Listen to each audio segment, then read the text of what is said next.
Good afternoon, everybody. Hello, welcome. I'm Steve Call, the Dean of the Columbia Journalism School.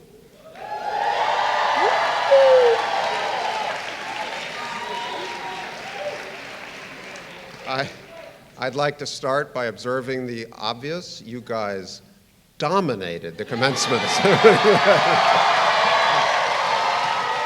Dominated. That was awesome. So I'm not sure we'll be invited back next year, but what do you care? So I'd also like to welcome the parents and siblings and friends who have traveled here to celebrate this with you and to thank them.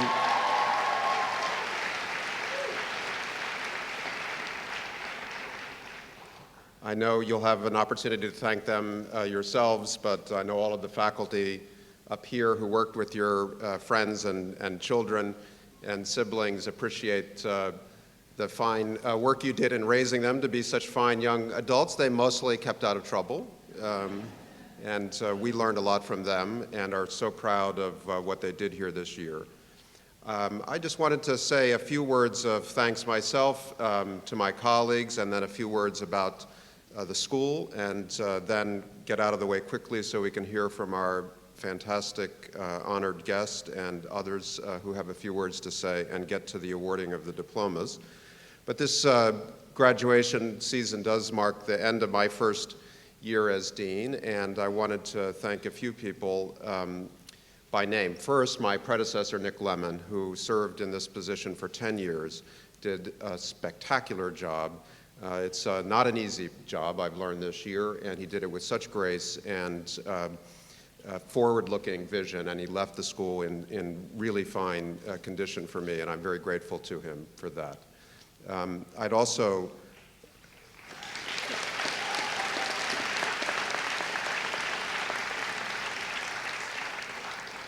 like to thank my partner through much of this academic year, Bill Gruskin, the Dean of Academic Affairs.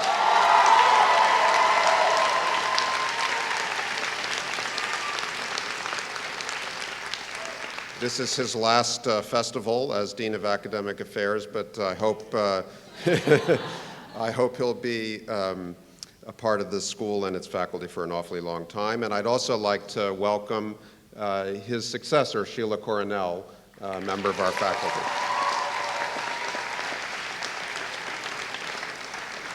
And all these people behind me are the faculty of the school, and as you're coming into a position like this, a lot of people whisper in your ear that they're going to chew you up and spit you out, as university faculty sometimes have the reputation of being a tough legislature. This is a very strong-minded, independent, and committed faculty, but they're also very collegial, and they've been very welcoming, and they have done an enormous amount to build the school that all of you have benefited from this year. So I'd like to thank them and recognize them as well.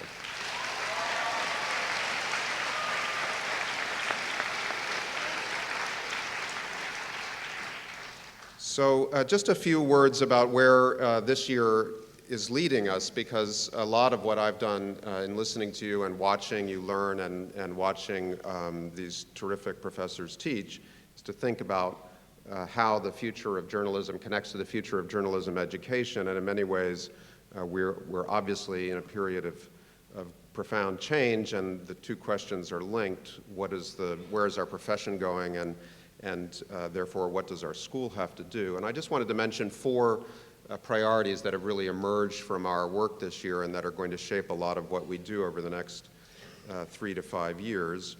One, obviously, is to continue to adapt into the age of digital and data journalism. We have the great benefit of two outstanding faculty leaders in Emily Bell and Mark Hansen.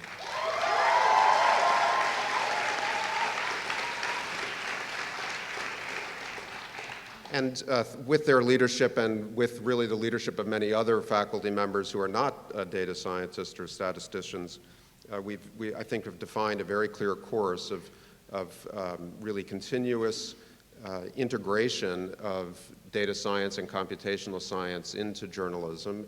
And I think, are in a position to really lead and learn. A lot of what you did today as this year as volunteers in Mark's Data Sundays and Data Mondays actually created a model for the faculty, and we're working with what you showed us this year to define the curriculum for the next couple of years. I think a second area for us is to recognize, as you all represent, that this school is a global institution, and so is the profession that you're going in to serve. 30% or so of our students come from outside the United States, but so the newsrooms that they're moving into increasingly are multinational, like The Guardian, with global audiences and global perspectives shaping the content, whether it's daily news or deep investigative work. And I think there's a lot we can do, and Sheila, I think, is an ideal leader to help us with this, to make sure that in the classroom and after graduation that we really have done everything we can to serve you as a global student body, but also an international profession. The third thing I want to emphasize is the enduring importance of investigative reporting, and we'll hear about that today from Alan as well. There have been a lot of disruptions in the media industry and a lot of anxieties about whether journalists can still perform the roles that they're intended to in democratic societies or even in other societies by asking deep and hard questions and having the skills and the temperament to follow through when the initial inquiries are not successful. And I think the strength of any journalist's career, no matter what media they work in, no matter how much news they do, no matter what variety of work they carry out over 20 or 30 years, is enhanced and strengthened by the ability to carry out serious investigative inquiry. And those skills are teachable, and they're teachable at a sophisticated level at a graduate school like this, and we intend to really double down on that. And then the final priority I wanted to mention is an obvious one given the year that we've been surrounded by, which is the need of a university like this one to defend the principles of free expression, not just under the First Amendment of the United States, but again on a global stage. Because in a time when big, confident private sector media institutions have lost some of their revenue and some of their confidence, a university like Columbia, I think, has an obligation to step in and really stand up when others are afraid to do so. I'm not sure what the fullness of our role can be over the next 3 to 5 years as defenders of free expression, but I think I know I have the support of the faculty in attempting to define that place. So,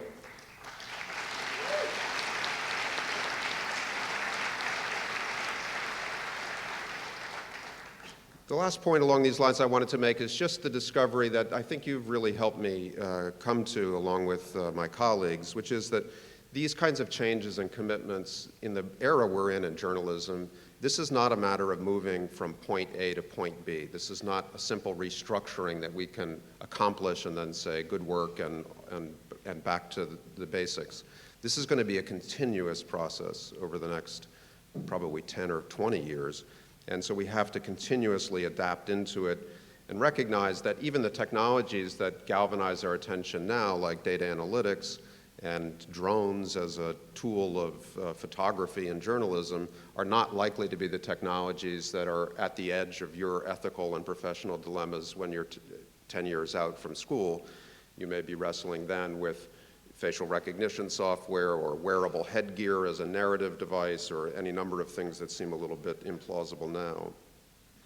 And the one thing that I hope that we've all emphasized together this year is that it's not the technology that makes a journalist. It's the ability of a journalist to interrogate that technology for democratic purposes and for the purposes that journalism has always thrived to pursue at its best, holding powerful public and private institutions accountable before the public, covering the news with independence and refusing to be spun and insisting on getting the other side of the story and witnessing human suffering in all of its forms, whether it's man-made or naturally caused, or telling stories that change the way we understand the way the world works.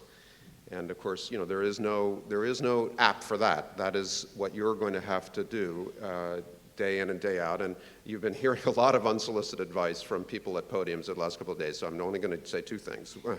One is, I hope that in your meetings and encounters with editors and producers over the next 5, 10, 20, 30 years, that you'll speak up. You'll speak up about the basic things that we've spent this whole year talking about. What's a story? Why is it a story? Do we have enough evidence? Why does it matter? And whose unexpected voice, whose excluded voice should be in this story? Who's left out? And I also hope that you'll ask those questions and pursue them, even if you make your colleagues uncomfortable or your bosses uncomfortable. So I want to make one other request, which is I hope you'll be loyal to your school and to your classmates over the years ahead. We want you to be involved here.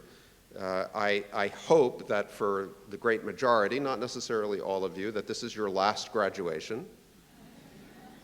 Nervous chuckles. Not really clear that that's an accurate forecast. Okay. Well, it'll be one of your last graduations, and obviously it's a lot different than high school or university, but like those intersection, it offers you a gift of a kind of a lifelong community and a lifelong commitment that can give real meaning and reward in your life. And I think all of you can think for yourselves about what that will mean to you over the next 5 or 6 years, but those of you who have been here on a scholarship, think about how you can help others follow you in. I know you're not going to have a lot of cash in your pockets this summer, but you can represent the school and tell stories about what it meant to you, and you can stay in touch.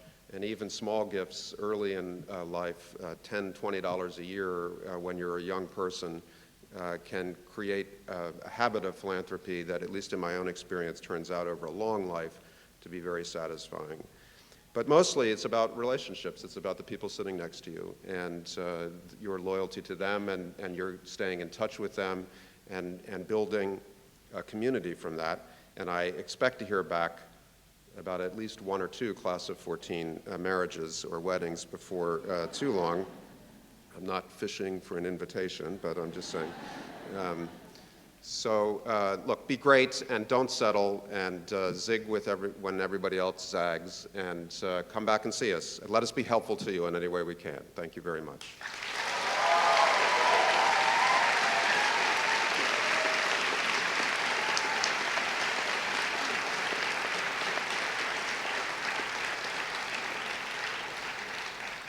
So on with the show, and let me now introduce the chairman of our alumni board and another important partner of mine this year, Fiona Kirk.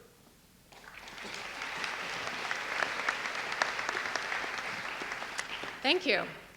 As chair of the alumni board, I get to meet and talk with alumni from a wide range of graduating classes. And I particularly enjoy speaking with those who attended the J School several decades ago, before the digital age dramatically changed the way we gather and disseminate stories. So for this speech, I reached out to 3 graduates: Ralph Blumenthal, class of '64, a Guggenheim Fellowship recipient and former New York Times reporter; Myron Belkind, class of '62, the president of the National Press Club and a retired AP foreign correspondent and bureau chief; and Margie Lehrman, class of 1970, a former Emmy Award-winning network news producer and executive at NBC News. I asked them, what was it like when you attended the journalism school? Here's what they told me.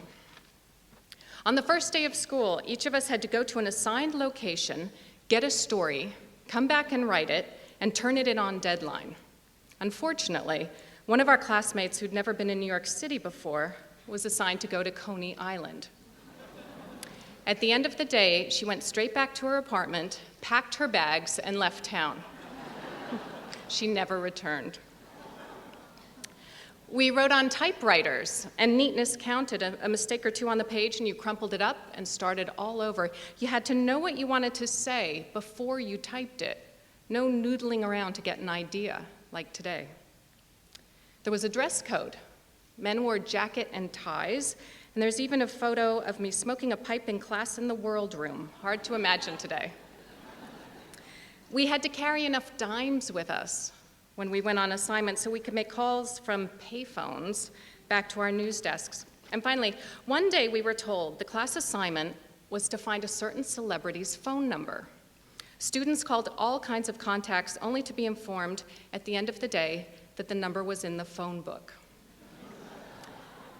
The lesson, try the obvious first. But we all had and still have the benefit of a great faculty, as well as having New York City as our real-life laboratory for covering the news. Another common thread that's woven through the J-School's history, from past to present, is the emphasis on sound, factual reporting and writing. Journalism is still a work of the human hand and mind. Pretty impressive. So, as the class of 2014, you are now part of a vast and welcoming community. There are over 10,000 journalism school alumni living today, which means that in every organization, in every corner of the world, there's someone to reach out to and a network to tap into. Feel free to reach out, ask for 10 minutes for a quick phone call or a cup of coffee, and you'll be surprised at how quickly J-School alums are to respond. Also, take advantage of everything the journalism school offers graduates, including continuing education workshops, professional fellowships, and training programs. The tote bags under your chairs are just one of the many perks offered by the Alumni and Development Office. They made me say that. Come back for Alumni Weekend and be as impressed as I was with the skills and talents of current and former students. Or volunteer to be on one of the Alumni Board's committees and stay a part of the conversation. All I ask is that in 10 years, when you're approached by a recent grad, remember what it felt like when you were just starting out in this ever-changing world of media and offer up your thoughts, opinions, and support. And finally, please give back to the school by supporting the annual fund where every dollar provides scholarships to current students. Beginning this fall, when you receive that reminder email from the development office asking for a donation, keep in mind that even a small amount makes a huge difference when it comes to financial aid. You should be very proud of everything you've accomplished this past year, and I want to be the first to welcome you into the alumni fold. So even though you can no longer smoke a pipe in the World Room, trying the most obvious source first remains excellent advice. Thank you, and congratulations to the class of 2015.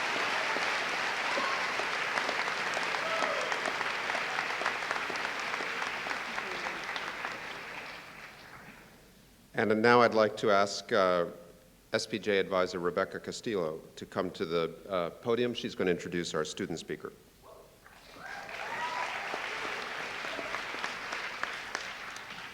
The Society of Professional Journalists is an international organization of reporters for broadcast, print, digital media, and photojournalists who support each other and provide examples of the best practices of journalism. They remind us to hold ourselves to the highest standards of ethics, integrity, and getting the story right, as well as advocating for the protection of the First Amendment and its guarantees of freedom of speech and press through its advocacy efforts. At the Columbia Graduate School of Journalism, we have a student chapter of the Society of Professional Journalists, SPJ, which is also the de facto student government. All the officers are elected at the beginning of the fall term. At this time, I'd like to ask all members of SPJ to stand and be acknowledged for their hard work throughout this year.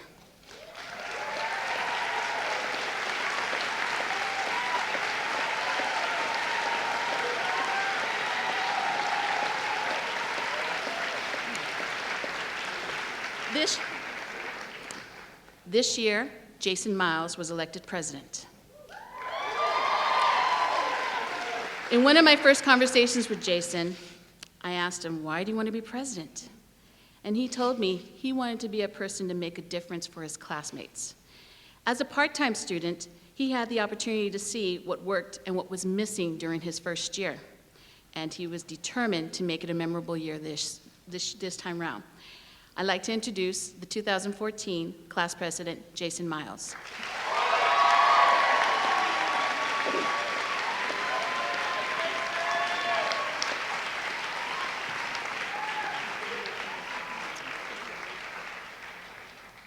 Hello, everyone.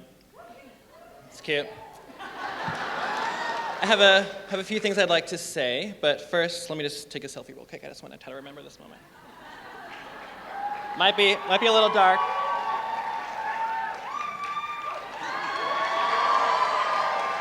Stop. I hate attention. Like it on Instagram later. Thank you. Okay. I want to apologize in advance if I begin to cry, because I have a feeling that might happen. But I was told to be myself, and I'm a rather passionate and emotional person. So if it happens, so be it. It wouldn't be the first time I cried in public. I just want to throw out a couple thank yous. Firstly, to Rebecca, our amazing SPJ advisor. She did so much for us this year. We really would have been lost without her. To my wonderful SPJ board, you guys were amazing. Thank you so much for all the work that you did for CUJ this year and the special events that we had. And thank you for putting up with me signing my emails with "Okay, thanks, bye," and "It's cute." To my part-time cohort, thank you guys so much for being such an encouragement to me and support to me over the past 2 years. It's been a long road, but I'm very proud of all of you, and I'm very excited. I would like to thank the amazing faculty and staff of this great institution, in particular the Dean of the Part-Time Program, Elena Cabral, and Professors June Cross, Lisa Cohen, Betsy West, Richard Wald, and Kevin Coyne, my master's advisor. And a huge thank you to my RW1 professor, Sam Friedman. You believed in me, you challenged me, and you taught me that everything matters, and it matters all the time. And you asked me the tough questions I was afraid to ask myself when I audited your book writing course. But most importantly, you made me a better journalist, and I thank you for that. To my friends and family back in Indiana, to my pappy, my siblings, Alan, Angela, and Alicia, and to my friends from Gray House, Campus House, and Purdue, and elsewhere, thank you for not thinking I was too crazy when I moved to New York and at the age of 22 to follow my passion for journalism. And lastly, I would like to thank my wonderful mother and my stepfather, Mark.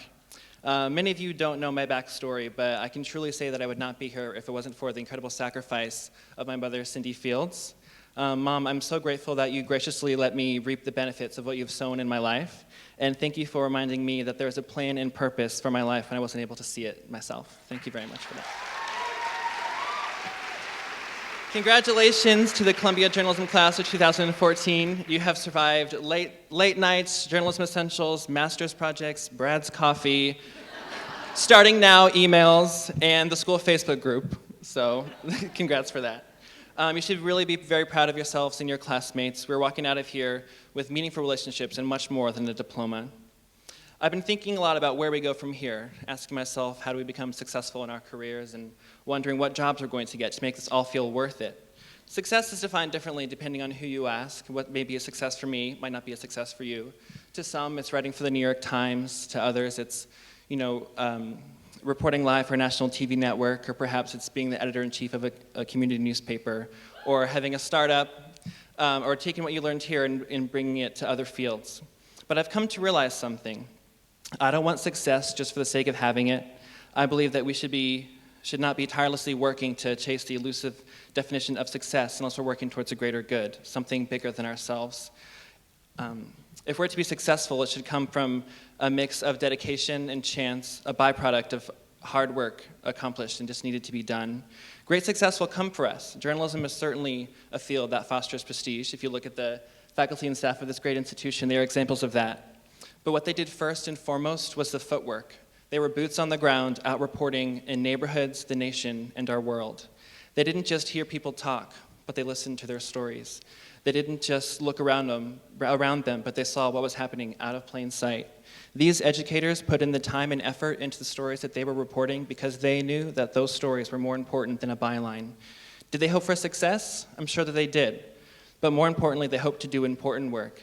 They probably started off writing about community board meetings and writing obituaries, and that might be where we'll start as well. But those experiences led to bigger stories and more experience. And now it's our turn to go and to earn our stripes and to pay our dues. It's time for us to continue to follow our curiosity and to learn what it means to be working journalists and storytellers. We're bound to make changes, some in big ways and some in small. We'll tell funny stories, we'll tell sad stories, we'll tell stories that make people think, and we'll still tell stories that make people act. But our desire to bear witness to the world should outweigh our need for recognition. And our responsibility to getting the facts right is more important than any pats in the back that we could be seeking. A credible reputation, fairness, accuracy, truth, these are the attributes we should be working towards, not a job title or a prize or recognition. If we pursue those attributes first, success will find us. We don't need to chase it. It will come, and when it does, we will know that this was all worth it. So congratulations to the class of 2014. Let us now go out there and take what we've learned and bear witness to the world. Thank you very much.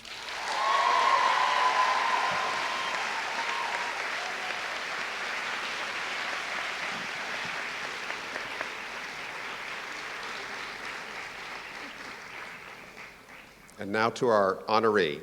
The Columbia Journalism Award is the school's highest honor, and it's voted by the faculty for singular journalistic performance in the public interest. It's presented annually to someone of capacious accomplishment and great service to journalism, and it's been presented here each year since 1958 to people including David Halberstam, Ben Bradley, Pete Hamill, Joan Didion, and Walter Cronkite. This year, the award winner is Alan Rusbridger. Alan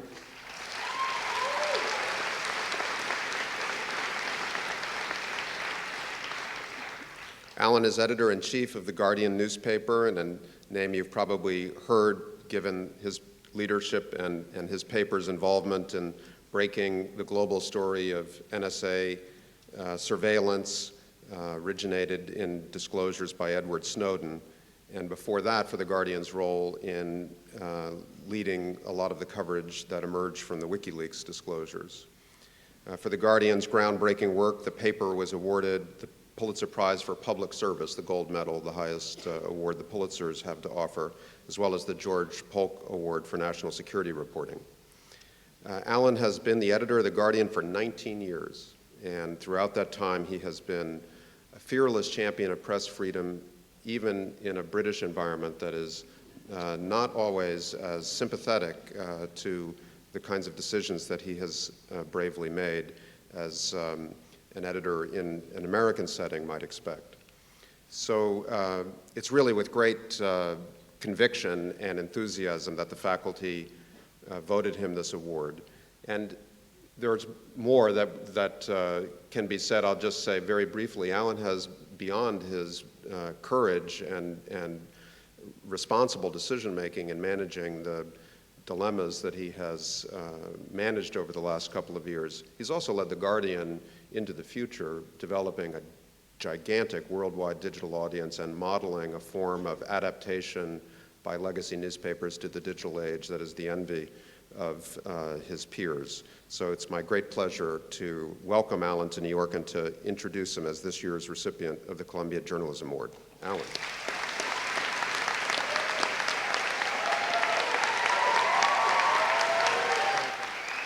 I will leave this with you. What? You can set it there. I can set it, look at it, yes, thank you.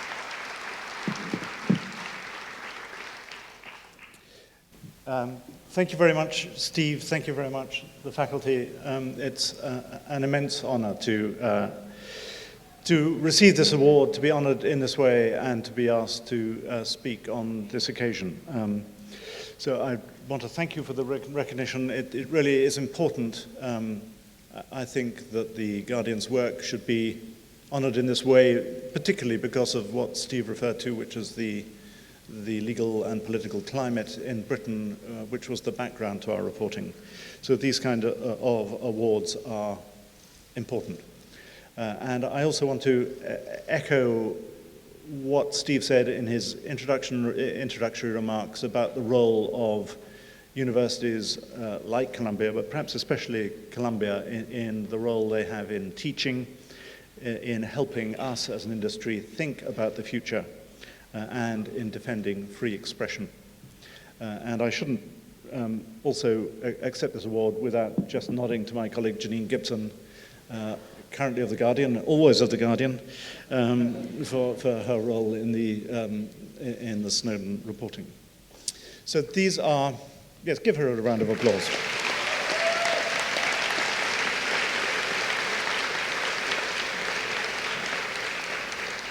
These are very august surroundings. Columbia Journalism School has a formidable reputation.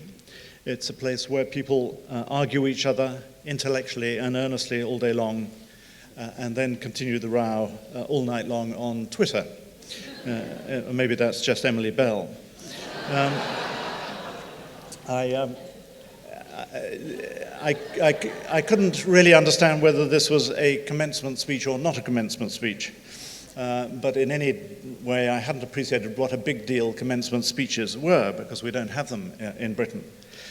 Oddly enough, I had a New York taxi driver last week who was telling me all about commencement speeches and told me the gold standard for commencement speeches was J.K. Rowling at Harvard in 2008.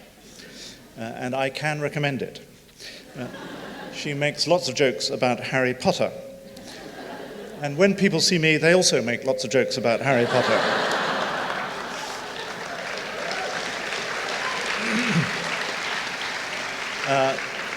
You can Google them if you want, because many media writers liken me to Harry Potter, all except the esteemed New York media reporter Dylan Byers, who likened me to Harry Potter's lonely uncle. Thank you. My friend Vivian Schiller, who's now at Twitter, gave me some succinct advice when I had dinner with her in London just 2 nights ago. She said a commencement speech, whether this is one or not, has to be in 3 sections. It has to have a few jokes. It has to have some deep perceptions in the middle. And then she said, say something at the end to convince the parents they haven't completely wasted their money on the course that their offspring have just finished. So I began to compile a BuzzFeed-style list of tips. Because a lot of people are going to work for BuzzFeed, obviously. For journalistic success, be courageous, be truthful, never travel via Heathrow Airport, things like that. And then I thought about being completely disingenuous and outlining a future life in which journalism would be a path towards high prestige and social recognition. But we know that, in fact, success means you get to live in a remote part of Brazil guarded by 13 rescue dogs. And then the truth dawned on me that I have several disqualifications for speaking today. Firstly, I'm British, and I'm only, thank you for the laugh there, and I'm only too aware that Americans don't take kindly to Brits coming over to lecture them, because Piers Morgan has the ratings to show that.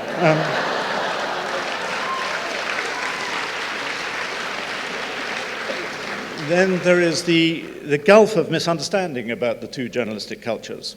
Americans fail to understand that many of the most cherished British habits. We tend to show our respect for colleagues not by showering them with honours or prizes, but by a decent dinner followed by a few uppercuts. If we really believe a rival has a good exclusive story, we believe in sharing it, preferably by hacking their phones well in advance of publication. In America, journalists worry that the government is intercepting their communications. In Britain, it's the other way around.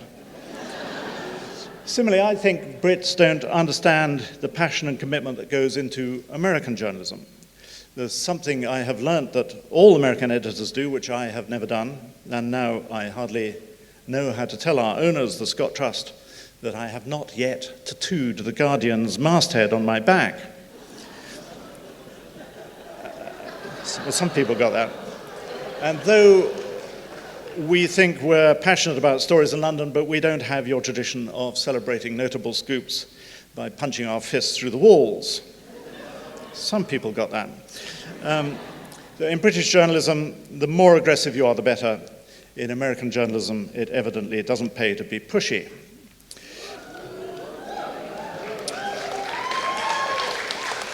Let's hear it for Jill. Another reason I feel a bit of a fraud here is that I'd never actually graduated in journalism. I failed my shorthand.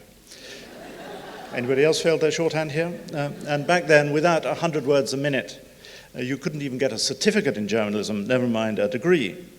And I may even have dissembled about my shorthand when applying for 1 or 2 jobs. Not only that, but I have told countless groups of journalism students that good shorthand is an essential prerequisite to a career in newspapers. So I stand before you a total hypocrite. Why am I telling you all this stuff? Because you are the best and brightest generation of future reporters, and you can find all this stuff out. When I started in journalism, I don't even remember there being postgraduate degree courses in journalism. And of course, everyone knew what journalism was. A few years before I started as a reporter, there was famously a distinguished foreign correspondent who said there were only 3 qualifications for the job: a rat-like cunning, a plausible manner, and a little literary ability. Of those, I think I had 1. But that didn't seem to matter in journalism then. A little literary ability went a long way. And it's only fast-forwarding 30 years, and here we are today with literally hundreds of graduate courses in journalism. And the irony now is that no one can really agree what journalism is, or who gets to be a journalist, or whether journalism itself can survive. And that, if you're a journalist of a certain age, already working in the industry, can be truly terrifying. Maybe even it's a little terrifying to some of the parents in the hall today. Here's my beloved son and daughter about to graduate in this industry which may not exist and nobody knows what it is. But I think to those of you in the hall today graduating and about to embark on a career in the media, I think it's totally liberating. You're young, you're fearless, I hope. You've been brilliantly taught by some of the brightest thinkers in digital communication today. And I guess that you're probably not too hung up on the arcane discussion about who qualifies to be a journalist. Journalism is there to be reinvented by you. You can take whatever you like from the past, you can mix it with whatever you like and inspires you from the present or the future. You can work in any medium, tell stories however you choose, and no one is going to tell you off. The rest of us will watch you with awe and with envy and some anxiety. The trends in American journalism are now clear. You will spend the first year of your career begging us to give you a job, and we will spend the next few years of your career begging you not to set up your own startup. The innovation that's going on today in journalism is, I hope for you, quite inspiring. Though for me, there is a deadening way in which it's sometimes discussed by people who, to paraphrase Oscar Wilde, know the valuation of everything and the value of nothing. So I want to talk about money in a little bit, but first I'd just like to talk about values. And I want to tell you a bit about the Manchester Guardian, which was founded in 1821 by a man called Edward John Taylor, who had been present in St. Peter's Field in Manchester 2 years earlier, when mounted cavalry had rode into a peaceful protest, killing 15 people and injuring up to 700. Taylor got an account of the massacre onto the overnight train to London. The true version of events thus got ahead of the official narrative, which was bound to be untrue. It was, by some accounts, the birth of the reporter in English public life. Taylor decided to try a startup, a newspaper. He crowdsourced the money, around £1,000 from 10 individuals. Exciting new technologies were transforming the business of news. Steam-driven presses meant that within 7 years of the Guardian's launch, we could print 1,500 copies an hour, up from 200 at the start. And some years later, Taylor appointed his 25-year-old nephew, C.P. Scott, as editor. Scott was in charge for the next 57 years, and by the time he died in 1932, he both owned and edited the paper. The Scott family then did something remarkable with The Guardian. They gave it away. Lord Beaverbrook was amongst the willing buyers, but the Scott family could have been extremely rich. But they regarded The Guardian's journalism as more than a business, but as something of a moral force in society, not something that could be IPO'd to make a quick killing. The Scott family instead created a trust to keep The Guardian going in perpetuity. There's still a member of the Scott family on the trust. And each editor, and there have only been 10 editors since 1821, is told only one thing: to edit The Guardian as heretofore. Values, not valuation. So each editor has to ask what heretofore means. And it obviously doesn't mean keeping publishing as a daily printed newspaper out of Manchester. The shape and medium can change so long as the values remain. Today, we're visited by 100 million browsers a month from around the world, people all over the planet who are in search of words, datas, pictures, videos, stimulation, argument, facts, people who want to contribute and respond and debate. So as editor for the last 19 and a bit years, I've done my best to try and reinterpret what The Guardian is. And sometimes it feels as though everything about the job is changing. And sometimes it feels everything about the job is the same. In April 2009, there was a protest in London, not dissimilar to the protest in St. Peter's Field 190 years earlier. An innocent man, Ian Tomlinson, died after being struck from behind by a policeman. He was a newsstand vendor, minding his own business. But that was not the official story. Just as the magistrate's account of the massacre in 1819 was a lie, so the official version of how Ian Tomlinson died was also untrue.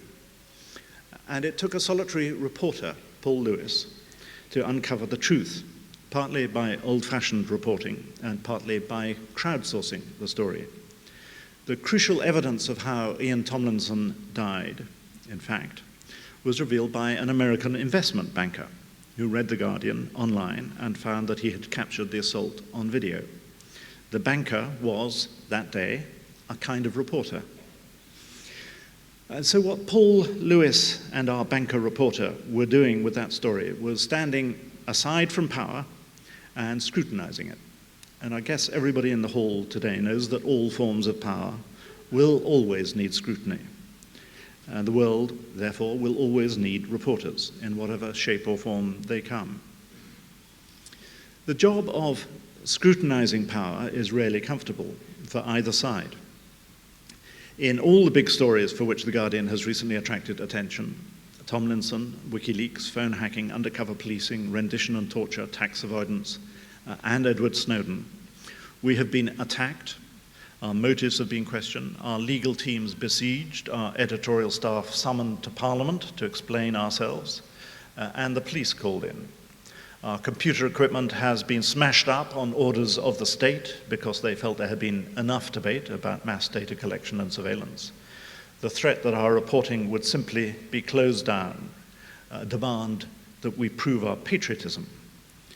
Standing up to intense political and legal pressure, defending and enabling reporting requires resources and resilience. So in addition to reporters, the world will always need robust institutions as well as brilliant individuals. There I am, the second editor in a week to make a commencement speech about resilience.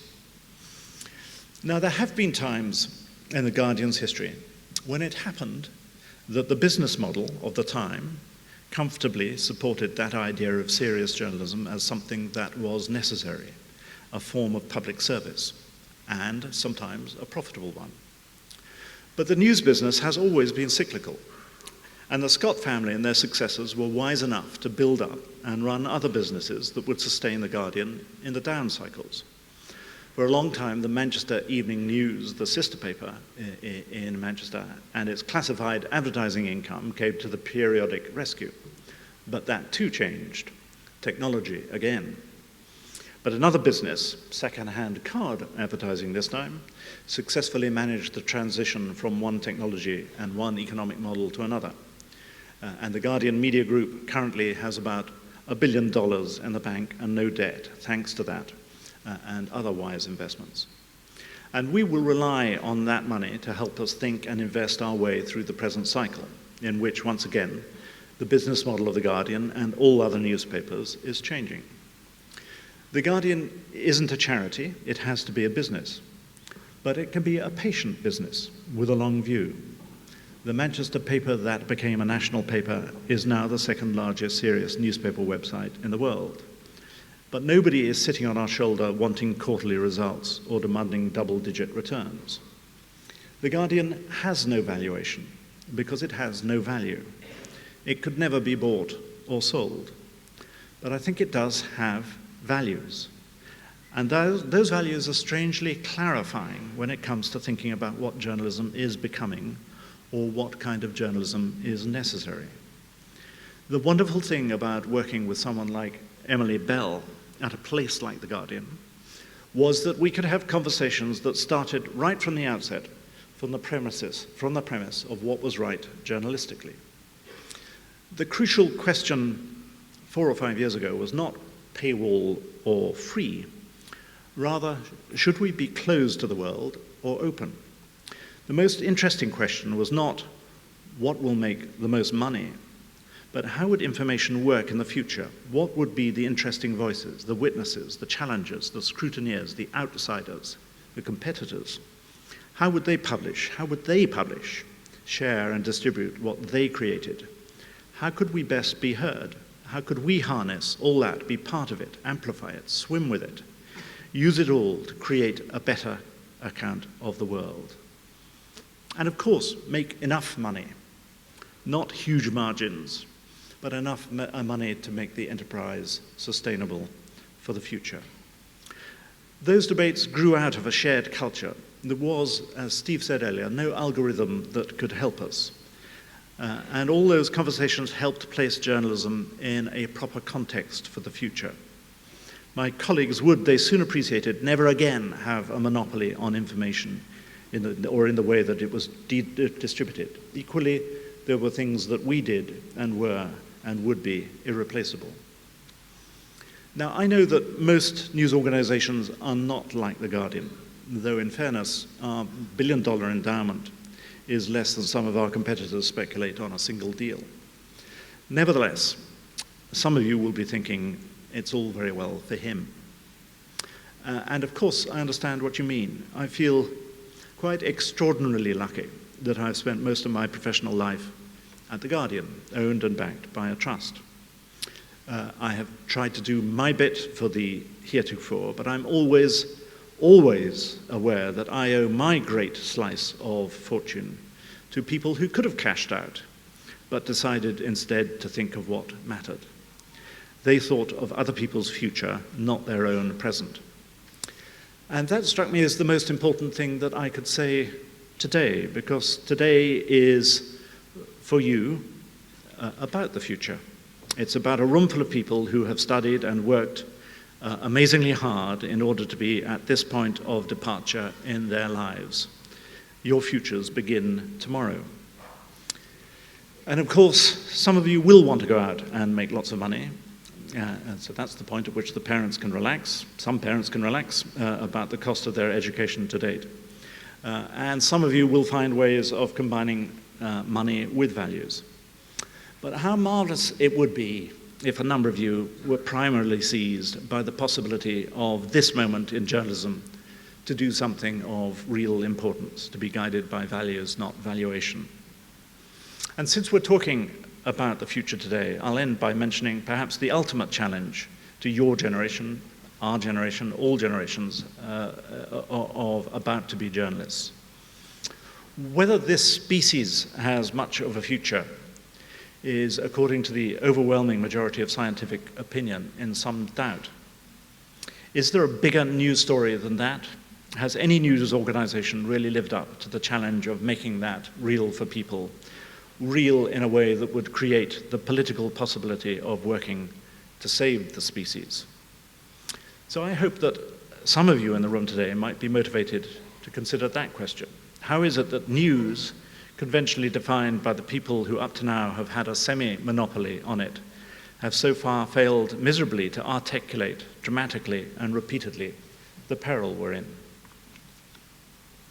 In 1921, to mark The Guardian's first 100 years, that amazing man, C.P. Scott, by then in his mid-70s, and having edited the paper for more than 40 years, became entranced by the possibilities of technology, the electronic telegraph, by the shrinking of space.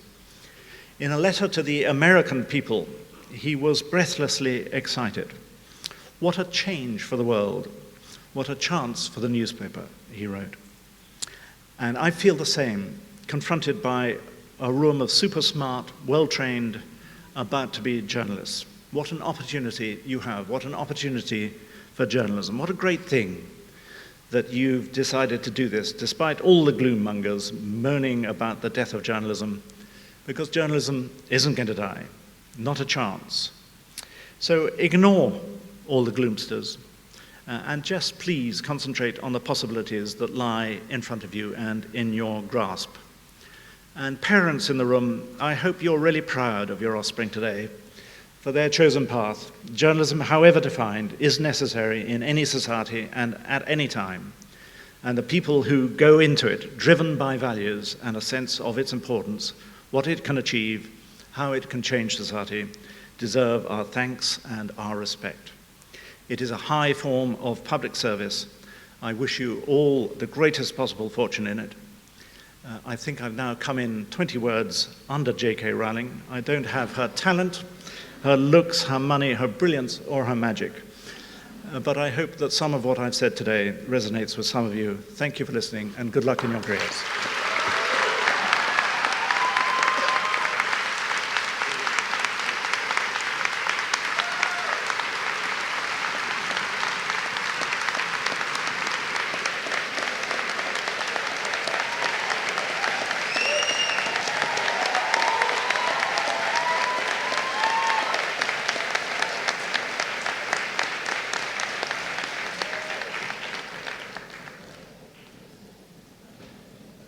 And now for you.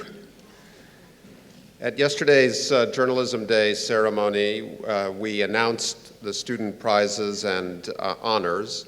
And what I want to do next, before we award the diplomas, is to reprise for our guests and family members the list of winners.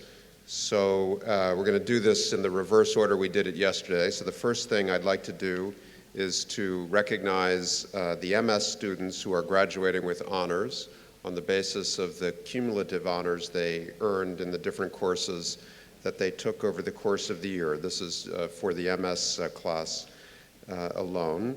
And so as I read your name, please stand, and this time, unlike yesterday with my invitation, this time let's wait for the end until we award them with our applause.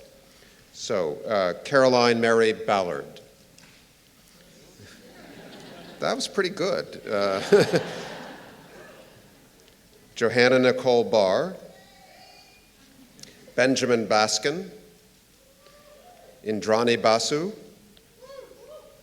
Kylie Bentz, Joanna Zuckerman Bernstein, Matthew P. Collette, Shannon Kate Crawford, Karina Suevis Mello, Leonora Dessar, Louise DeWast, Adam David Epstein, Jonathan E. Gerberg, Devyot Gosal, Nina Glinsky, Alexis Victoria Gray, James Grebe, Priyanka Gupta, Melissa Howard, William Hunsberry, Charlotte Keith, Roy Klabine, Salim Karoma, Maxwell Kuttner, Kareem Lalu, Jake Lefferman, Jamie Lisanti, Brittany Logan, Alexandra Mensel, Daniel Meskan, Sumi Naidu, Alexandria Neeson, Nicholas Nahamas, Mary Alice Parks, Victoria Inez Pasquantonio, Sybil Penhirin, Carrie Reed, Laura Ann Rosenfeld, Evan Michael Simcoe Bednarski, Damian Spleeters, Sadeh Strelke, Chuck Stanley, Inera Tifun Taylor, Alexandra Meyer, Natasha Verma, Ann Punton Waldman, Marika Anastasia Wachishin, Miriam Wasser, Avi Wolfman Arendt, Sterling Wong, and Benjamin Yeager. Congratulations.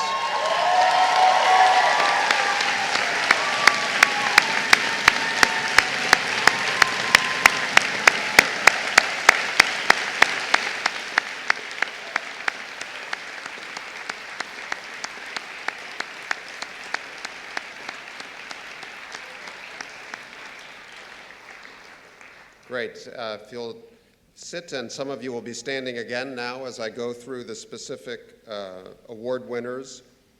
These include awards presented to the MA class and the MS class and to others. I won't recount the purpose of each award, but I'd like to make sure that we recognize all the winners. So again, if you would stand and hold applause. The Nona Balakian Award to Tori Rose DeGette. The Richard Blood Award to Damian Spleeters. The Brown Tao Award for Excellence in Computational Journalism to Annie Waldman. The DuPont Judy F. Crichton Award for Outstanding Work in Documentary went to Emma Elbouzedi, and with honorable mention to Thomas Shoemaker. The Philip Greer Scholarship Fund Award, the MS winner was Keelan Barr, and the MA winner was Sarah Jerving. The Arthur J. Harris Memorial Prize went to David Casati. And I know David also won the Good Guy Award, whatever that was. So if I see his name again, I just want to make sure that he gets credit for that particular award. The Outstanding MA Politics Thesis Award went to Amy Lieberman. The Outstanding MA Science Thesis Award went to Bill Rutherford. I mentioned David for the Nice Guy Award, which is the Robert Heron Award, I believe, though it doesn't say that here. Fred Heckinger Journalism Education Award went to Clayton Irwin.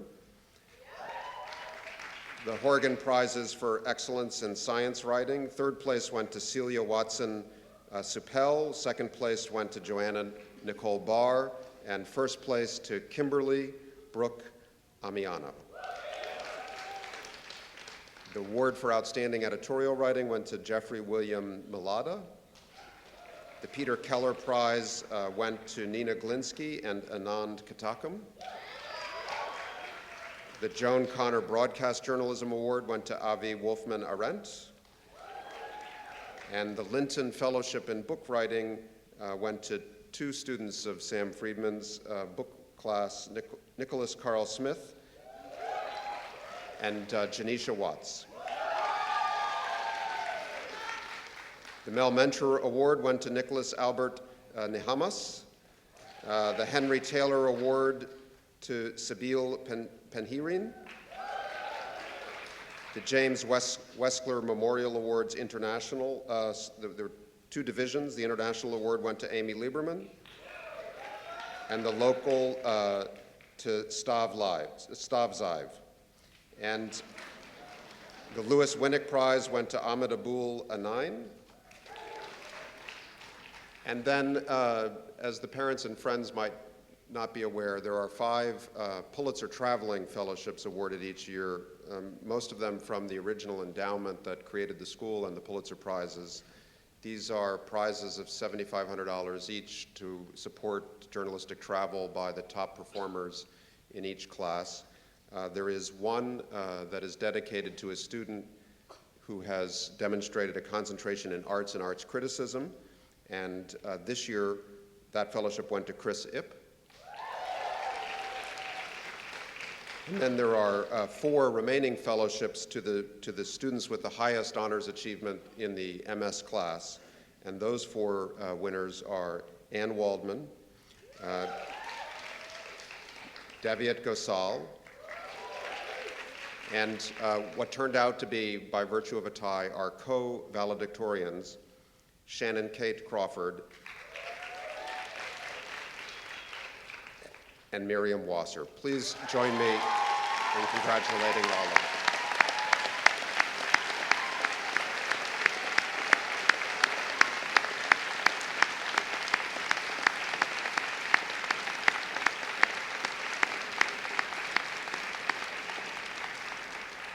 And now, after only 1.5 days of preparation, comes the awarding of the degrees. And let me invite my colleague, Ernie Sotomayor, to the podium to begin that.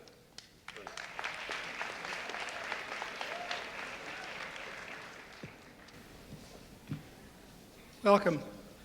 We'd like to graduate. Come on up. We're going to begin with our PhD candidates, who will be presented by Professor Andy Tucker.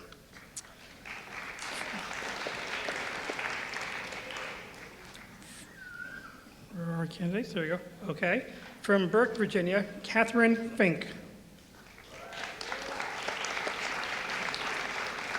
From New York City, Alexandra Meltzer Goldman. We'll present our Master of Arts graduates, beginning with our Master of Arts in Politics, Howard French, and Tom Etzel will present their graduates. From Tokyo, Japan, Yumi Araki.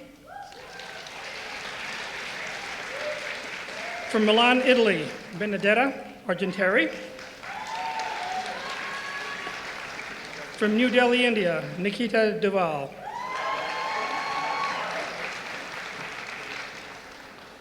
From Pamplona, Spain, from Rome, Italy, Giulio Gambino.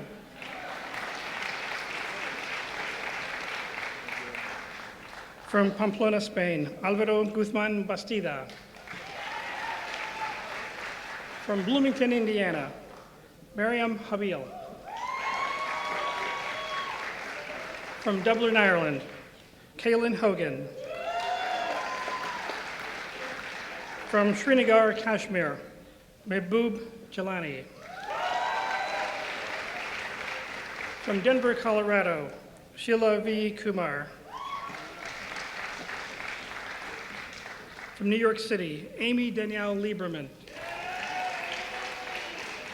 From Northville, Michigan, David Uberti.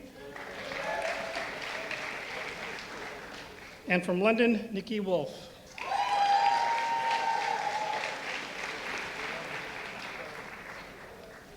We'll next present our MA class in Arts and Culture. David Haydu and Alyssa Solomon will present those. From Rio de Janeiro, Brazil, Ana Terra Ataidi. From Potsdam, New York, Tori Rose DeGette. From Upper Saddle River, New Jersey, Danica Dow. From Free Union, Virginia, Molly Polk Hannon. From Hong Kong, Chris Ip. From New Delhi, India, Mona Lalwani. From Cheshire, Massachusetts, Brian Mastroianni. From Bangalore, India, Siri Srinivas. From Norwich in the United Kingdom, Zoe Christabel Joyce Margaret Tipler.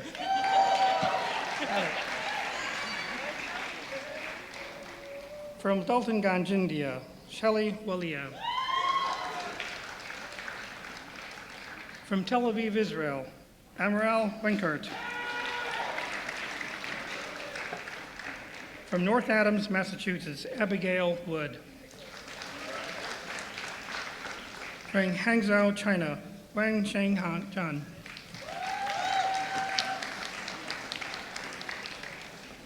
We present our MA candidates in Science and Health.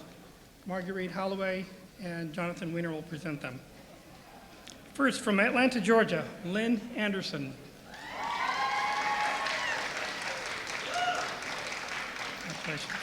From New York City, Richard Blostein. From Golden Valley, Minnesota, Michael Casey. From Houston, Texas, Kelly Gilblum. From Minneapolis, Minnesota, Gretchen Gotts. From Westfield, New Jersey, Katie Jennings. From Irvine, California, Ayan Kusari. And from Kearney, New Jersey, Matthew LeClaire. From Pittsburgh, Pennsylvania, Jeffrey William Malata. From Jacksonville, Florida, Bill Rutherford. And from Washington, D.C., Joanna Rothkopf. From Istanbul, Turkey, Nazla Shenyuva. And from New York City, Harriet A. Washington. Oh. Oops. That's Jing. No, Jing's in business.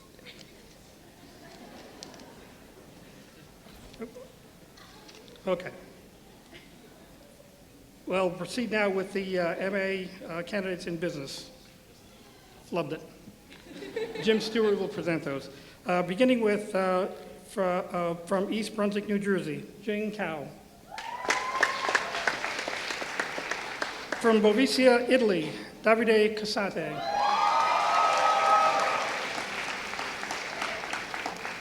From Hyderabad, India, Sarmat Chakrabarti. From Sladderad, Sweden, Max Judur Holmgren. From Madison, Wisconsin, Sarah Jerving. From Seoul, Korea, Eugene Kim. From Bikaner, India, Rupam Janyar. From Fairfield, Connecticut, James Passari. From London, England, Alexander Plow. And from Santiago, Chile, Gabriela Villalobos Seelman.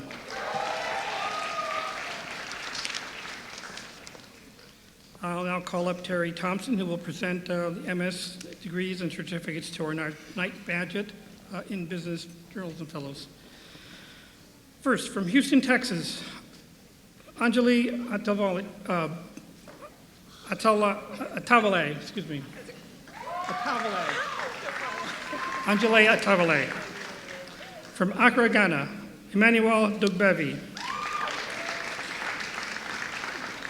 From Baltimore, Maryland, Roseanne Guerin.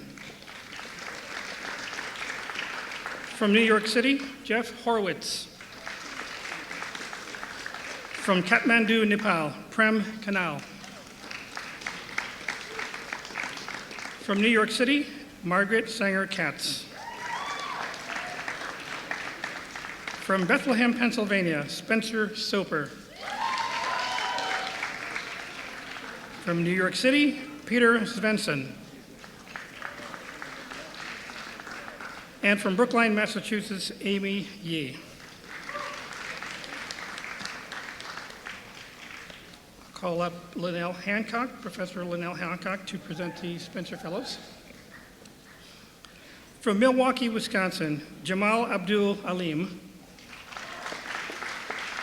From Washington, D.C., Lauren Camera. And from New Haven, Connecticut, Annie Murphy Powell.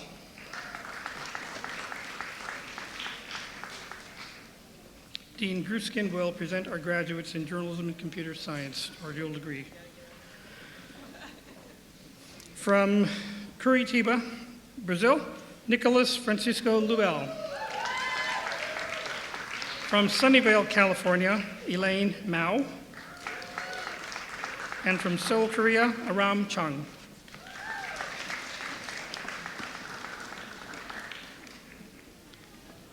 I will next read the names of our students in the third semester documentary project who will be completing their work over summer and fall. As I read your name, please stand and we will applaud at the end. Saila Hushko, Saman Malik, Jessica Lynn Phillips, Muskan Rasul, Jasper Michelle Rishan Pierce, Sean Ryan, Leah Zora Claxton Scruggs, and Dipashri Virata Rajan. We'll see you next May. We will now present our Master of Science graduates by their reporting class. Beginning with Professor Mirta Ohito. From New Delhi, India, Indrani Basu. From Lake Bluff, Illinois, Isabel Sarah Chapman. From the south side of Chicago, Dr. Nero Clark. From Minneapolis, Minnesota, Shalene Gupta. From Rio de Janeiro, Brazil, João Inada. From New York City, Selena Lewis. From Bethesda, Maryland, Lisa Malakina. From Portland, Oregon, Roger Miller.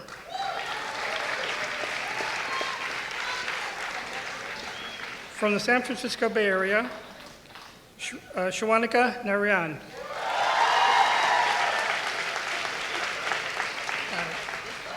From Houston, Texas, Priscilla Liana Riojas.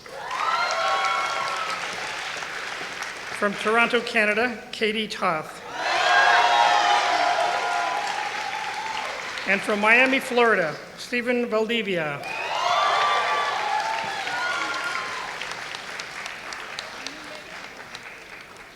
Presenting her class now will be Ann Cooper.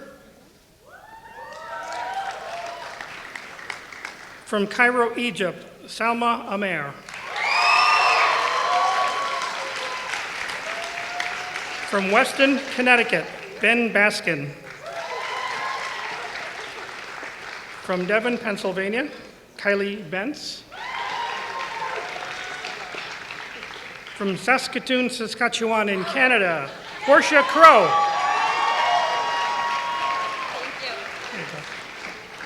Also from Cairo, Egypt, Dina Adil.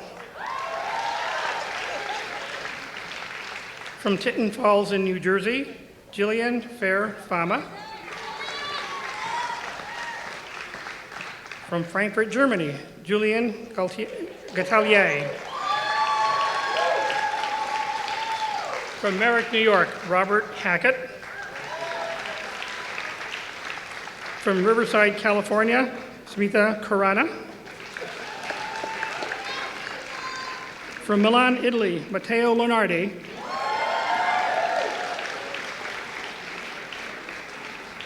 From New York City, Emily Martinez. From San Diego, California, Laura Karenina McCaffrey. From Washington, D.C., Claire Catherine Pyries. From New York City, Benjamin Snyder. And from Denver, Colorado, Yelena Subotic.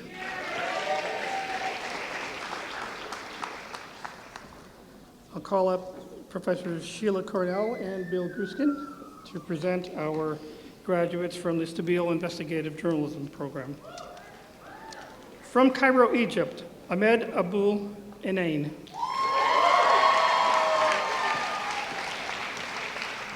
From Donegal, Ireland, Kaylin Barr. From Philadelphia, Pennsylvania, Joanna Zuckerman Bernstein. From Justinfurt, Germany, Daniel Drepper. From Wellington, New Zealand, Charlotte Greenfield. From Berkeley, California, Julia Hart. From New York City, Andrea Hilbert. From New Orleans, Louisiana, Melissa Hirsch. From McLean, Virginia, John Ismay. From London, Charlotte Keith. Also from London, Ruth Michelson. From Princeton, New Jersey, Nicholas Albert Nehemus. From Paris, France, Cecile Chalice Gallego.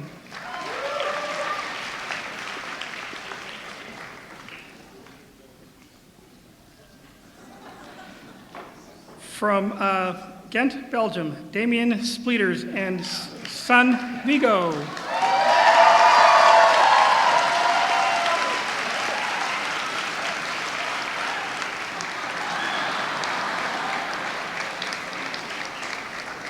Always making a scene, those little ones. And from Poughkeepsie, New York, Maya Srikrishnan.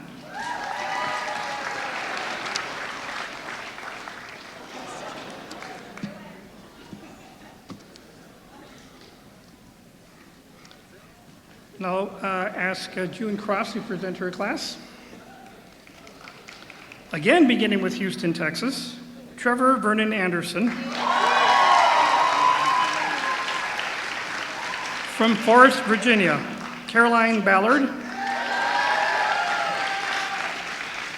From Miami, Florida, Joey Francilis. From Calcutta, India, Devyot Ghoshal. From Halifax, Canada, Jennifer Hewson. From New Canaan, Connecticut, Sarah Jorgensen. From West Jordan, Utah, Jacqueline Consavan. From Los Angeles, California, Jake Lefferman.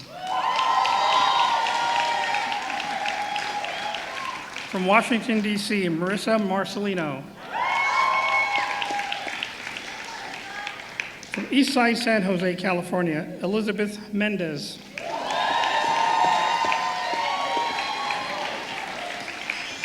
From Orlando, Florida, Ashley Virginia Papagni.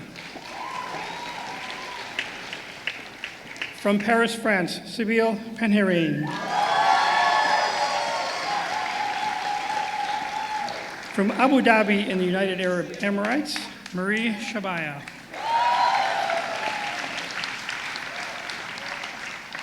And from Silver Spring, Maryland, Lena Sharif.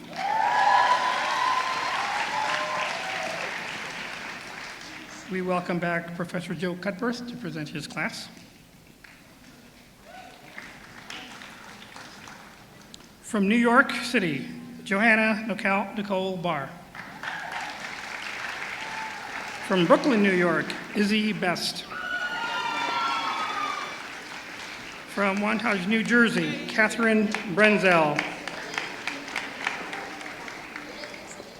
From Urumqi, China, Hao Chang. From New York City, Karina E. Cuevas Melo. From Jersey City, New Jersey, Chantel DeSoto. From New York City, Leonora Desar.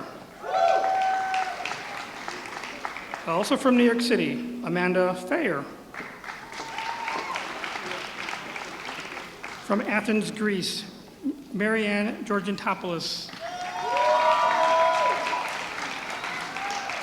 From Montclair, New Jersey, Nia Ham. From Anaheim, California, Brittany Logan.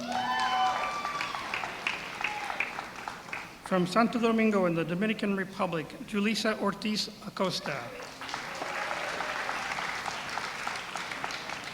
From Jamaica, Queens here in New York, Kendall Rodriguez. From Annapolis, Maryland, Sung-hee Soo. From Rockaway, New Jersey, Tabish Hassan Talib. And from Rochester, New York, Megan Washington.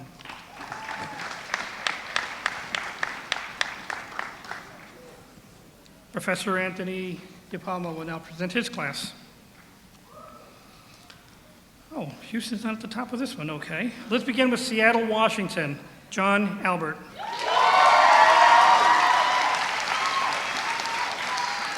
From Miami, Florida, Vanessa Alessandra Alvarez. Ladies and gentlemen, our co-valedictorian from Dumfries, Virginia, Shannon Crawford.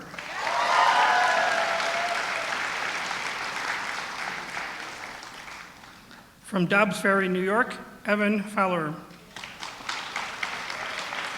From Strasbourg, France, Marianne Halftermeyer. From Maplewood, New Jersey, Aaliyah Michelle Hill.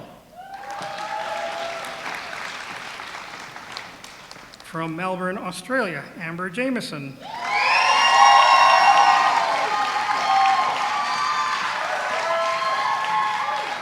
From Rockville Center, Maxwell Kuttner. From New York City, Marissa Meyer. From San Juan, Puerto Rico, Camille Padilla Del Mao. From Eugene, Oregon, Andrea Louise Powell. From Milan, Italy, Benedetta Riva.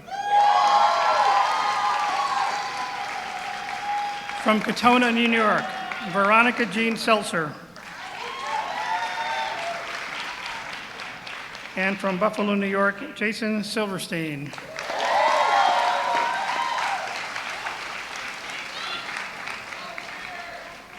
Professor Sam Friedman.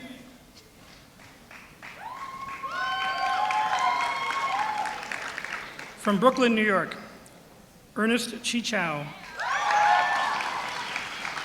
From Los Angeles, California, Shayna Esteline. From Pensacola, Florida, Melissa Howard. From Manhasset, New York, Jahi Jali.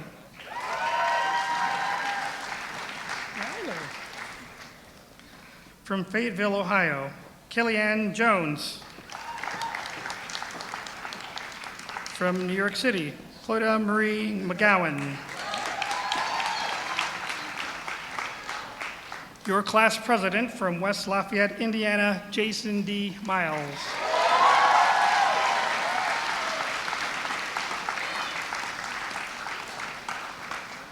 From New York City, Oganaremu Oyibororo.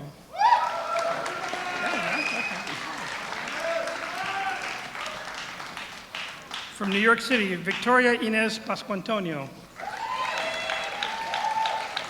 From Waterloo, Iowa, Reagan Penalunia. From Pawling, New York, Carrie Reed. From Bedford, New York, Anna Brown. From Rye, New York, Sandhya Subbaraw Narai.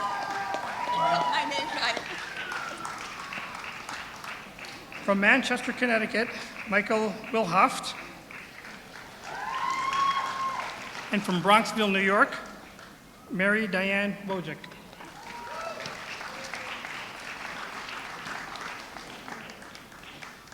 Present to me again is Dean Gruskin. That's you. The bond trap. From Jackson Heights, New York, Maria Michaelis. And from Bujumbura, Burundi, Jocelyn Sambira.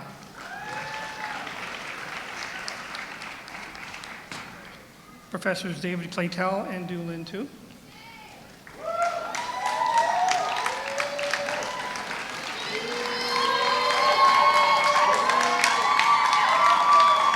Settle down. From Beirut, Lebanon, Mary Jo Dawood. From New Delhi, India, Eva Dixit. Plainsboro, New Jersey, Adam Epstein. From Brooklyn, New York, Ron Flatz. With son, Kasim. There you go. Kasim, Ron Flatz with him.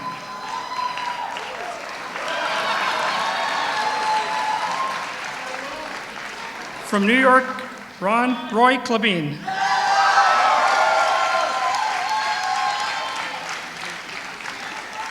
From Bransgore in the United Kingdom, David Leavesley. From Fremont, California, Mohammed Sharif. From Tacoma Park in Maryland, Avi Wolfman Arendt. And from Tenafly, New Jersey, Stav Ziv.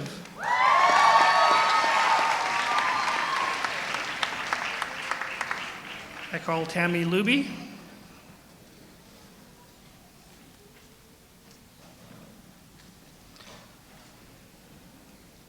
Out of the way, you. From Hyderabad, India, Aparna Uluri. From Los Angeles, California, Yasmin Al-Shawa. From Bronx, New York, Janetta Antoniette Badillo.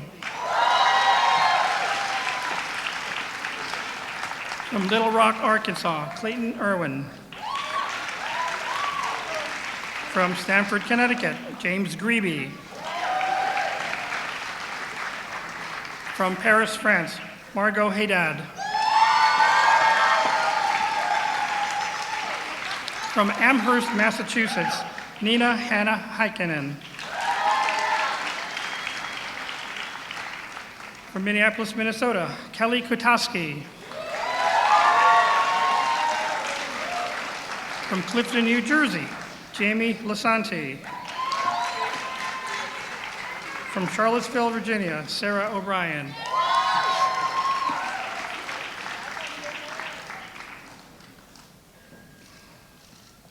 From London, Charlotte Phillips. From East Island, New York, Laura Ann Rosenfeld. From Arlington, Virginia, Thomas Showmaker.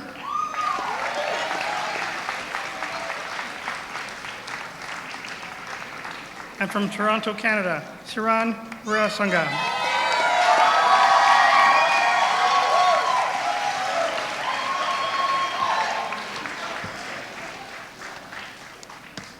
Professor Dale Maharaj.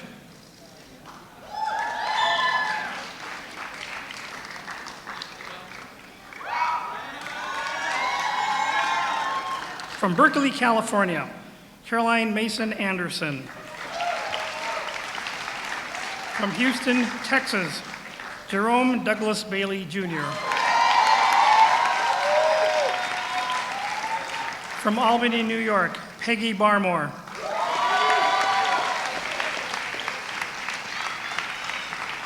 From Manassas, Virginia, Jenna Dagenhart. From London, Louise Duas. Also from London, Olivia Tamsin Feld.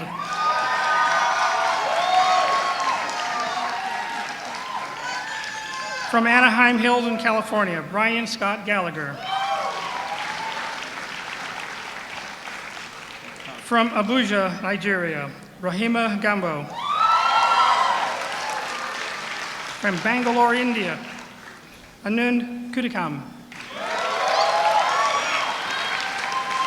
From Rockville, Maryland, Robert Lowe. From Latrobe, Pennsylvania, Carly Louise Marsh.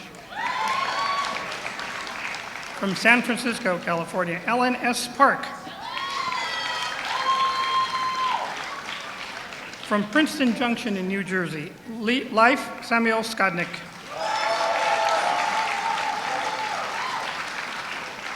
And from Hurley in the UK, Eleanor Stanford.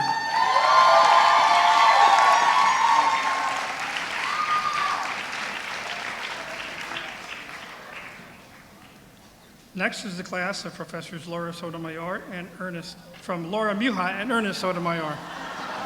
It's always the easy ones that we flub. From East Rutherford, New Jersey, Melanie Antonietta Anzadeh.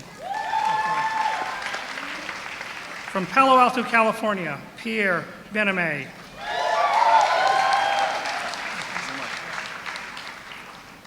From Syracuse, New York, Zach Brown. From San Juan, Puerto Rico, Nilda Melissa Diaz Rodriguez.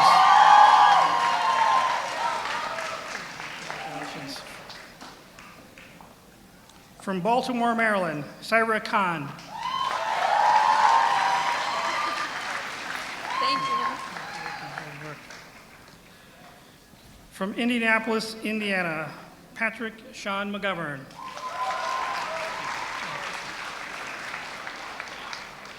From Seoul, South Korea, Yoonju Sang.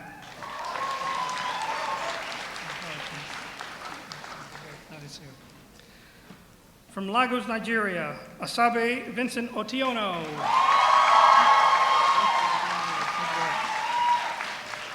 And from Kinnelon, New Jersey, Daniel Roklowski. What a great class. Professor Ruth Padower will present her class. From Oslo, Norway, Matthias Ask. From New York City, Jackie Brick. From Prospect, Kentucky, Eric Malcolm Burse. From Florence, Italy, Lucia De Stefani. From Brooklyn, New York, Nina Galinsky. From Toronto, Canada, Rennie Grinchman.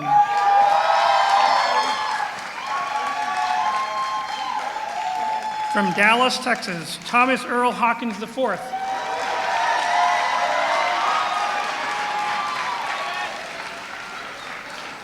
From Leuven, Belgium, Samindra Kunti.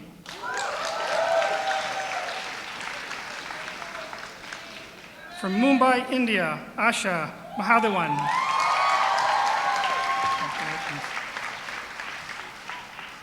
From Thessaloniki, Greece, Krista Michaelides. From Qingdao, China, Ye Ming.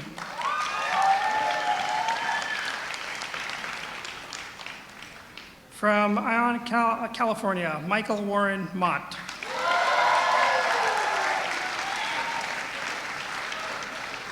From Westport, Connecticut, Harry Stevens. From San Francisco, California, Annie Ponton Waldman.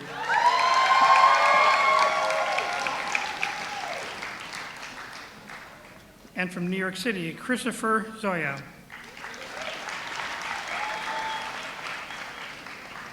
Professor Sandy Padway.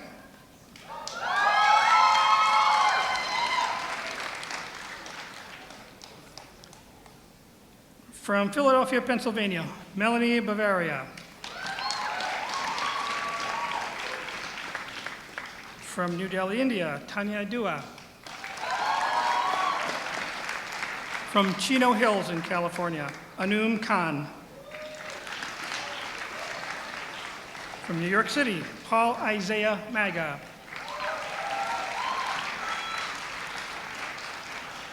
From Manila, Philippines, Gretchen Saking Malalad.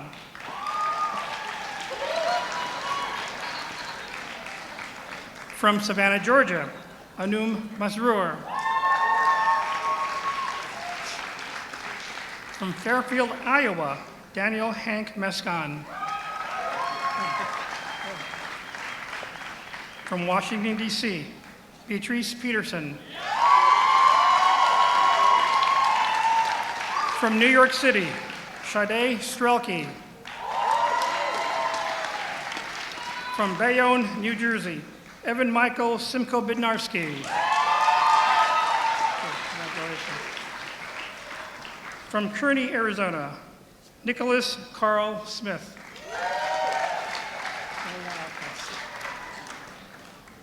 From Mortimer in the United Kingdom, Thomas William Richard Taylor.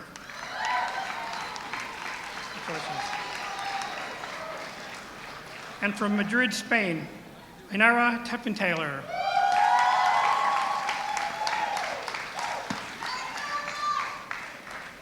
Professor Edward Schumacher Matos.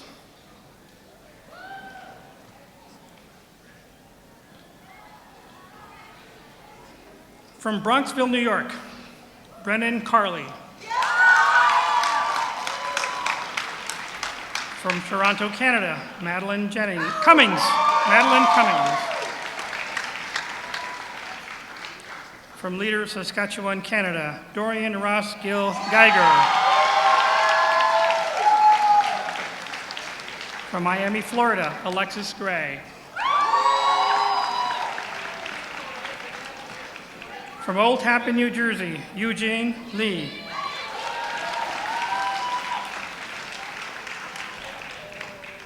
From New Delhi, India, Isha Mahajan. From Cleveland, Ohio, Rosalind Muniz. From Nazareth, Pennsylvania, Matthew Alexander Prusnik. From Lahore, Pakistan, Amina Omer Qayyum. From New Rochelle, New York, Phil Torino. From Caracas, Venezuela, Alexandra Torrealba.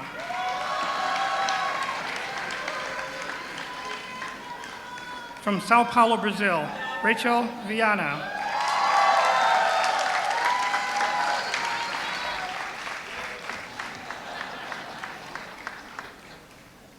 Brazilians always dance on stage. From Lexington, Kentucky, Janisha Watts.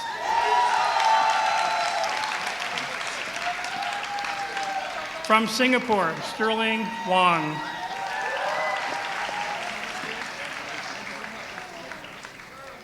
Professor Michael Shapiro.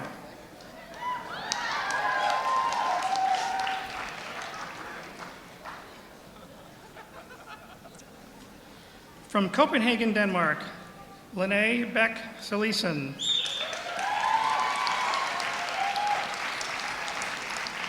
From New York City, Shantae Booker. From San Diego, California, John Campbell. From Stockholm, Sweden, Sven Carlson. From New Orleans, Louisiana, Ashley Cusick. From Pittsburgh, Pennsylvania, Alexandra Glorioso.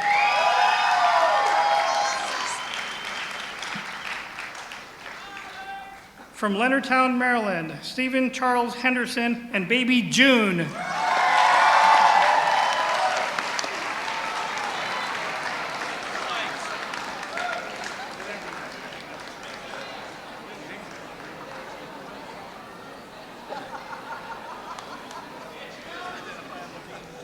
Babies. From Islamabad, Pakistan, Chowdhury Siddiq Humayun. From San Diego, California, Annette Catherine Kanaski Graff.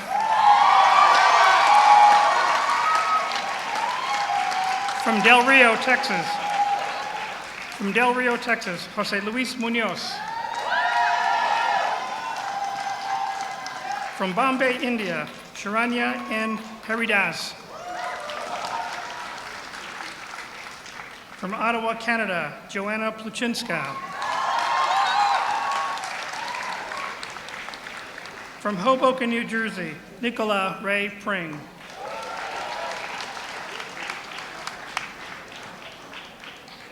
And our co-valedictorian from Lexington, Massachusetts, Miriam Wasser.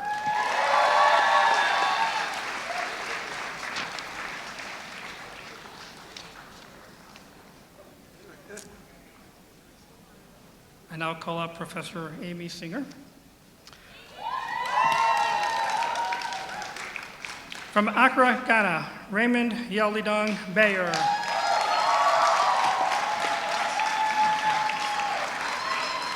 From Brooklyn, New York, Julie Cirillo. From Copenhagen, Denmark, Freya Dam. From Glenridge, New Jersey, Kurumi Mori Fukushima. From Monterrey, Mexico, Patricia Mariel Guerra Davila.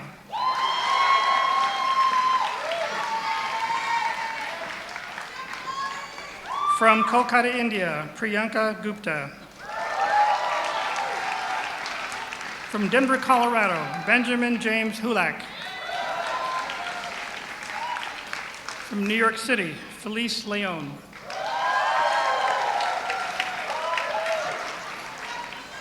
From Calgary, Canada, Micah Luxon.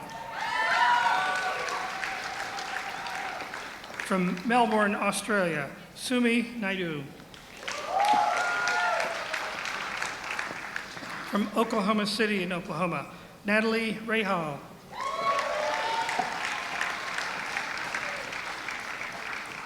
From Plymouth, Minnesota, Stephen Rosenbaum. And from Atlanta, Georgia, Malcolm Clark Tyler.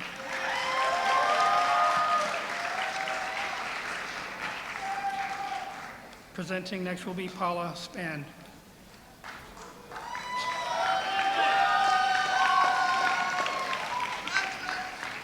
From Ibadan, Nigeria, Ademolo Bello.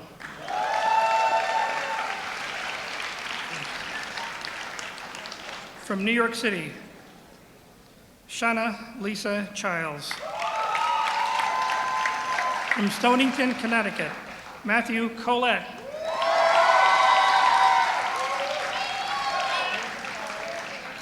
From Pune, India, Rishi Iyengar.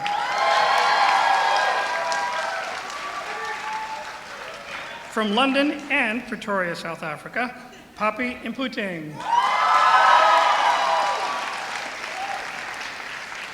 From Wahiwa, Hawaii, Alexandria Neeson.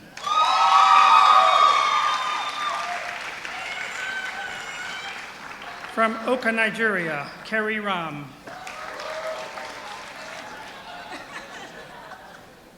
Irene, let's begin. From Oka, Nigeria, Irene Chidinma Nwoye.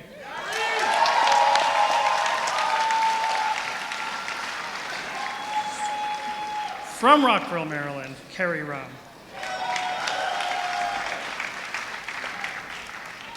We'll edit that later. From Longmeadow, Massachusetts, Max Saffer. From High Falls, New York, Celia Watson Supel.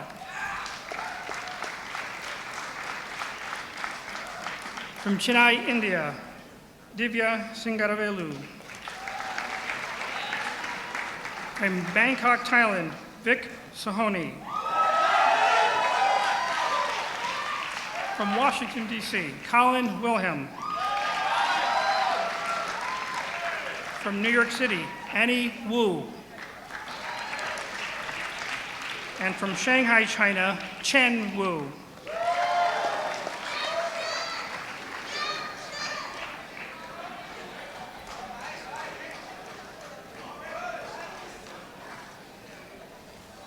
Professors Karen Stabiner and Vanessa Gazzari will now present their class. From Verona, New Jersey, Kimberly Brooke Amiano.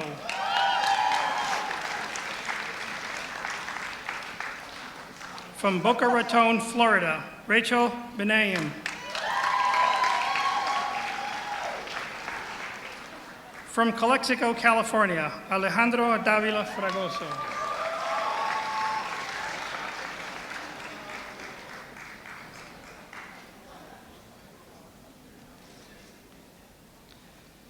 And from Tenafly, New Jersey, Gregory Mumjai.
From Cumberland, Maine, Rob Wolf.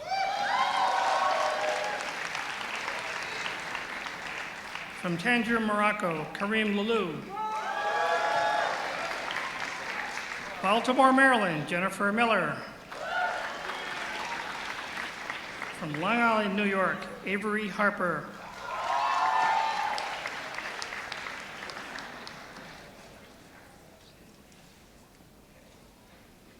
From Brownsville, Texas, Giselle Rosas.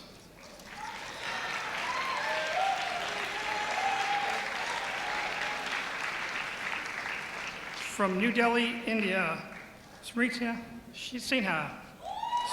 Smriti Sinha.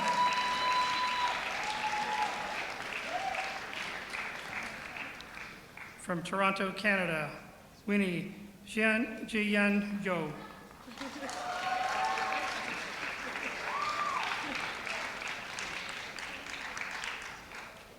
From Nashville, Tennessee, with his very faithful companion, Xana, Alex Hubbard.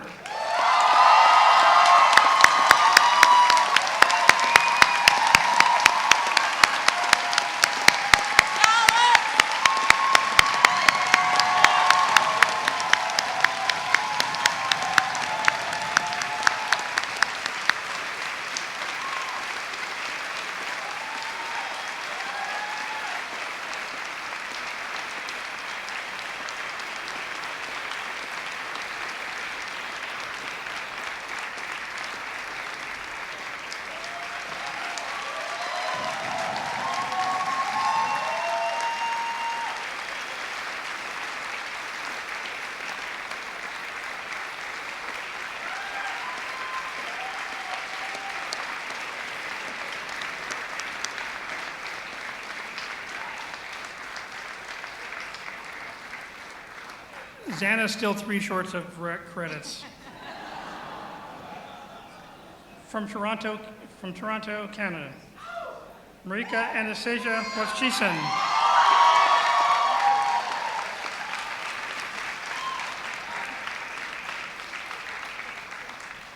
Professor Dodi Siantar will present her class.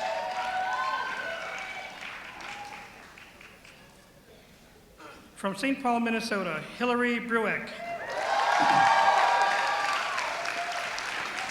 From Beijing, China, Yan Kang.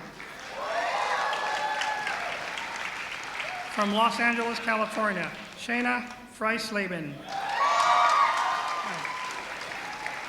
From Toronto, Canada, Hillary George Parkin. From Louisville, Kentucky, Louis Kenley Hargett Jr. From Smithfield, North Carolina, William Huntsberry. From Forest Hills here in New York, Rosa Danielle Kim. From Edison, New Jersey, Hope King. From Spring Lake, New Jersey, Alexandra Mansell.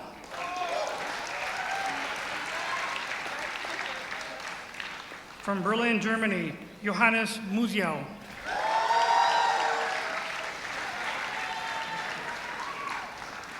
From Ibadan, Nigeria, Akin Oyedele.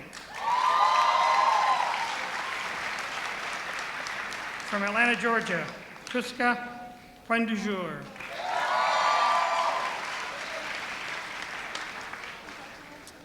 And our French-American graduate, Manon Aurelia Varchot.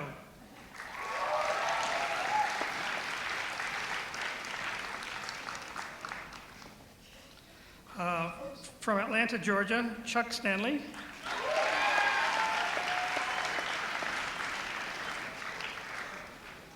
And from Bronxville, New York, Ben Yeager.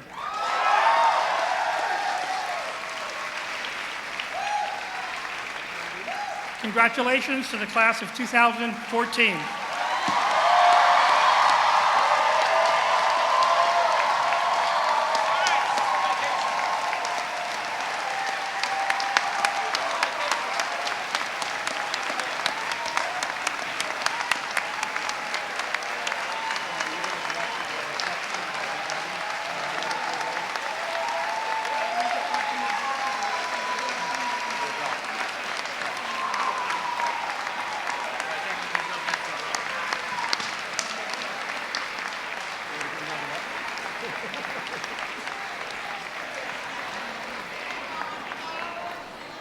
There is a reception under a tent outside between here and the journalism school. We'll see you there. Congratulations.